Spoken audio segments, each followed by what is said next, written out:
Tout de suite.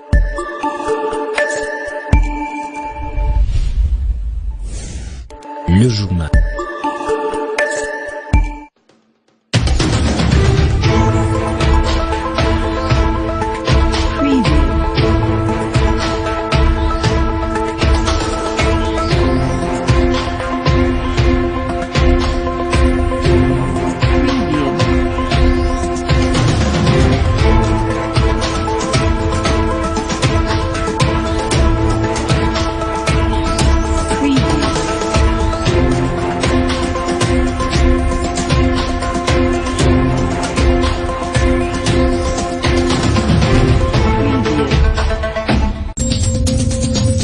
Un seul titre au sommaire, la démocratie, un mot qui crée beaucoup de tensions et de guerres dans plusieurs pays du monde entier. Venez-vous déjà que le fait président Mobutu Sese Seko avait eu un discours sur ces mots. Alors, en République démocratique du Congo, y a-t-il la démocratie dans le vrai sens? Une question qui a fait perdre beaucoup d'encre. Tentative de réponse dans ce journal. Mesdames, Messieurs, bienvenue dans ce journal. Commençons notre journal par cet élément en justice. Au tribunal des grandes instances de Kolwezi, le dossier opposant le ministère public au prévenu dans le meurtre de Patrick Kampat après descente sur le lieu du crime. La cause de ce jeudi a été renvoyée au vendredi afin de permettre aux médecins de démontrer le fait sur la mort de Patrick Kampat. Suivez.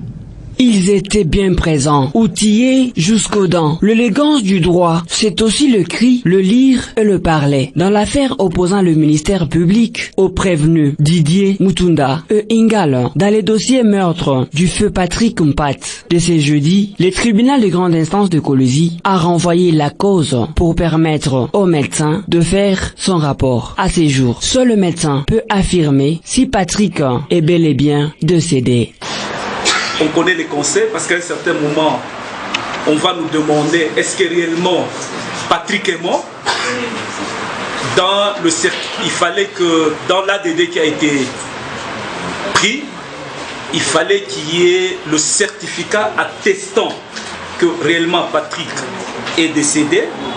Si on avait aussi sorti là où les balles, jusqu'à présent, on n'a pas le rapport. Ainsi, le tribunal va devoir... Qu'en pense la partie défenderesse à cette décision du tribunal? Nous n'imposons rien au tribunal parce que nous n'avons pas le pouvoir, même encore la capacité. Mais nous sollicitons du tribunal que la cause soit renvoyée à un délai raisonnable pour permettre à ce que le rapport soit fait de manière apaisée. Et que nous ayons aussi le temps de le lire. Et en ce moment-là, je crois que le tribunal aura tous les outils à sa disposition pour dire le bon droit. Votre honneur, il y a eu une arme. Il y a eu des photos qui ont circulé sur les réseaux sociaux, soi-disant que le prévenu ici présent, que l'arme qui a été présentée, brandie, avait été utilisée par eux. Et d'ailleurs, le ministère public les poursuit pour complicité devant la main armée. Mais parmi les preuves, je ne vois pas un rosse ici qui indique l'arme. Et aujourd'hui, même si on extrayait l'arme du regretté, la balle, pardon, je voulais dire, du corps du regretté Patrick, il faudrait que le ministère public arrive à démontrer que la balle extraite correspond à l'arme utilisée. Parce que nous avons encore les photos dans nos téléphones. Qu'adviendra-t-il si le médecin n'arrive pas à faire son travail correctement? La flagrance peut prendre même 30 jours. Et le tribunal, c'est un pouvoir. Si le médecin ne fait pas son travail, que fait le tribunal? Ça va prendre beaucoup de temps. C'est pourquoi, comme il y a encore d'autres causes qui doivent passer, le tribunal demande à ce que la cause soit renvoyée à demain. Comme ça, on fait tous les devoirs. Demain à midi. Le Lualabès et le Lualabé sont en attente du verdict du meurtre du feu Patrick Kampat. En santé, cette fois-ci, le paludisme demeure influent en RDC, particulièrement là-bas. Plusieurs cas et décès liés à cette maladie ont été enregistrés au cours de l'année 2018. Le ministère provincial de la Santé a réfléchi sur les stratégies et les moyens de lutte afin d'agir sur ces fléaux. C'est à l'occasion de la journée mondiale du paludisme. Élise Assoumanik signe ce reportage. Malgré tous les efforts fournis par le ministère provincial de la Santé, la province du Lualaba a enregistré 420 474 cas du paludisme et 1207 décès liés à la même maladie au cours de l'année 2018. Ce bilan a été donné par le ministère provincial de la Santé. Plusieurs victimes de cette maladie sont les femmes enceintes et les enfants de moins de 5 ans. À cause de ce fléau, le ministère provincial de la Santé veut que cette année, il est 0 cas du paludisme, d'où le thème de l'année, 0 cas du paludisme commence avec moi, dans mon ménage, dans mon foyer et dans le monde. Le ministère éveille la conscience des foyers lualabais. Sami Kayombo, ministre provincial de la Santé. Le ministère provincial de la Santé du Lualaba invite 1. Tout le monde à s'assurer que son environnement soit propre pour qu'il ne serve d'abri ni des gîtes de reproduction aux moustiques, en drainant les eaux stagnantes autour de nos maisons et en désherbant nos parcelles et les environs. 2. Tous les chefs de ménage à dormir et à faire dormir tous les membres de leur famille pendant toutes les nuits et toute l'année sous la moustiquaire imprégnée d'insecticides à longue durée d'action, Mild en cible. Celle-ci constitue aujourd'hui, si elle est bien utilisée, le meilleur moyen de se protéger contre les piqûres de moustiques et partant contre la malaria. Et 3. En outre, les femmes enceintes, dès les premiers signes de la grossesse, de se rendre au centre de santé à la consultation prénatale pour y recevoir les premiers conseils. Et enfin 4.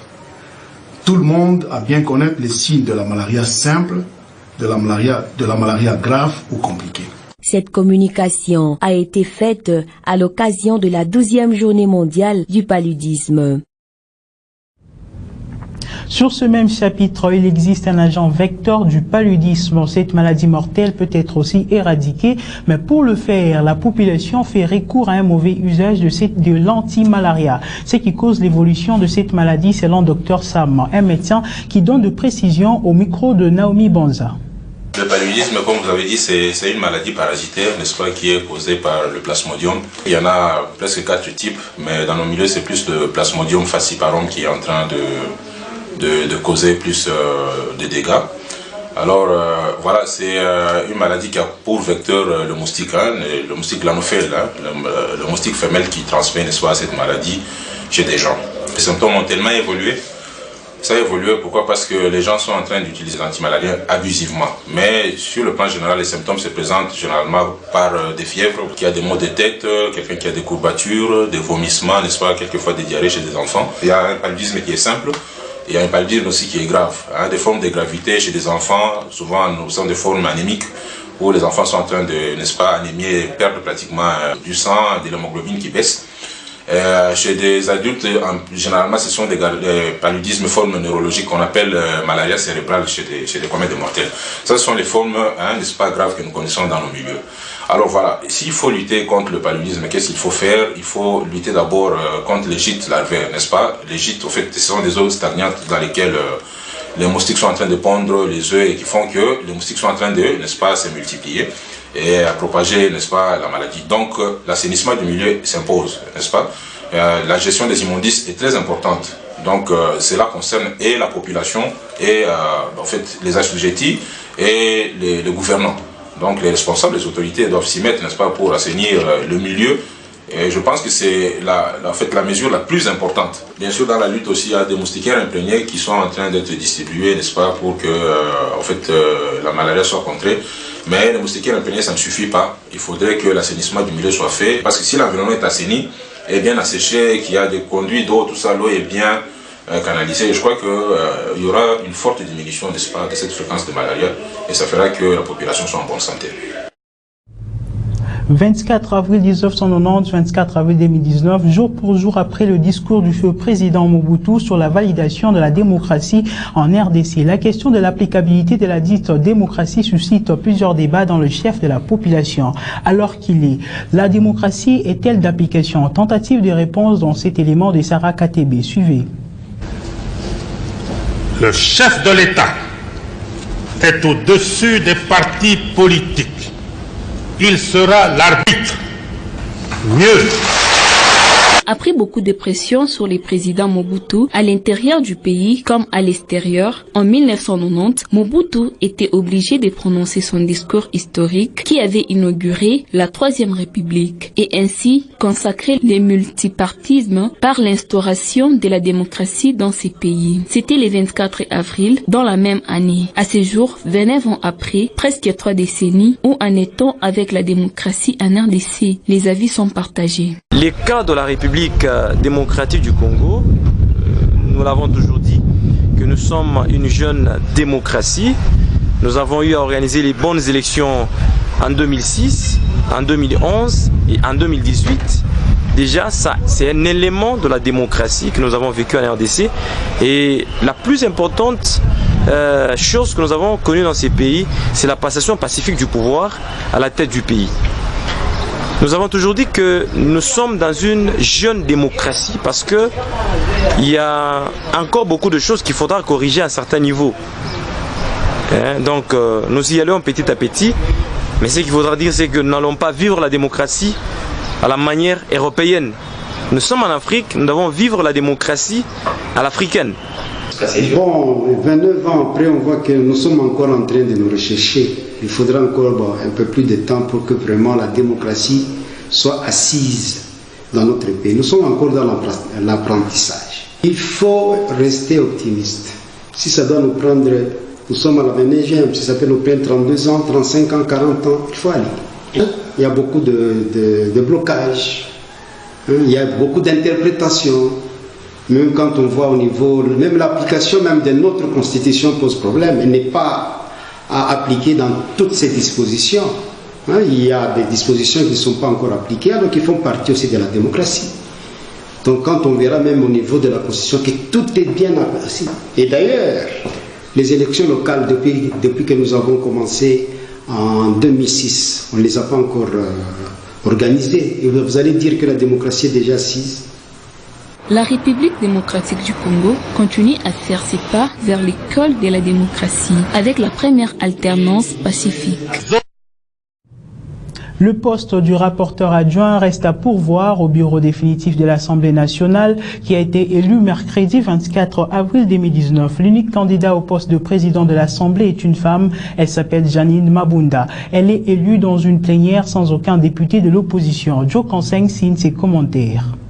Je suis dans la joie, qui est quand même une femme dans la haute institution de la République, Madame Janine Mabunda. Dans une plénière sans les députés de l'opposition, la coalition FCC Cash a raflé 6 sièges sur 7 qui composent le bureau définitif de l'Assemblée nationale, laissant ainsi un seul siège à l'opposition qui se décide de boycotter la séance. Le vote a eu lieu, Janine Mabunda du PPRD a été élue comme présidente. Elle sera suivie de Jean-Marc Kabunda Kaboun de l'UDPS comme premier vice-président, Boniface Balamangue Nkolo de AAB, deuxième vice-président, Moussaou Kalombo Mbouyou de AA et Alliés, rapporteur, Marie-Claire Alfani Machozi de AFDC Alliés comme questeur, Innocent Union Vakpa Katumba Oruma de AABC occupe le poste de questeur adjoint. La configuration de ce bureau sera presque monocolore avec 90% composé de la coalition FCC Cash, dont 5 postes pour le FCC, un poste pour l'UDPS Tshisekedi et un poste pour l'opposition qui réclame 2 selon le quota d'après le nombre de députés à l'Assemblée nationale.